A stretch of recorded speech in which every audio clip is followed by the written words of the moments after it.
અમારા ડેડિયાપાડામાં દેશના વડાપ્રધાન શ્રી નરેન્દ્રભાઈ મોદીજી વિચાર કરો એવો તો કેવો પ્રોગ્રામ હશે। 7 કરોડ ને 83 લાખ રૂપિયાની બસો કરવી પડી, એવો તો કેવો કાર્યક્રમ હશે।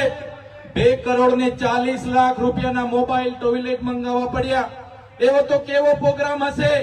કે 8 કરોડ ને ત્યાં 38 લાખ નું સ્ટેજ બનાવવું પડ્યું, એવો તો કેવો કાર્યક્રમ હશે કે 7 કરોડ ને 83 લાખ નો એ લોકોએ મંડપ બનાવવો પડ્યો, એવો તો કેવો કાર્યક્રમ હશે કે 2 કરોડ રૂપિયાનો એમને ડોમ બનાવવો પડ્યો, એવો તો કેવો કાર્યક્રમ હશે કે 2 કરોડ ને 51 લાખ રૂપિયાનું પાર્કિંગ કરવું પડ્યું, એવો તો કેવો કાર્યક્રમ હશે કે 2 કરોડના સમોસા માટે ખર્ચા કરવા પડ્યા, એવો તો કેવો કાર્યક્રમ હશે। 2 કરોડની ચા પીવડાવી દેવામાં આવી, એવો તો કેવો કાર્યક્રમ હશે કે 50 લાખનું પાણી પીવડાવી દેવામાં આવ્યું। આ તમામ પૈસા એ આદિવાસીઓના વિકાસ માટેની ગ્રાન્ટ હતી,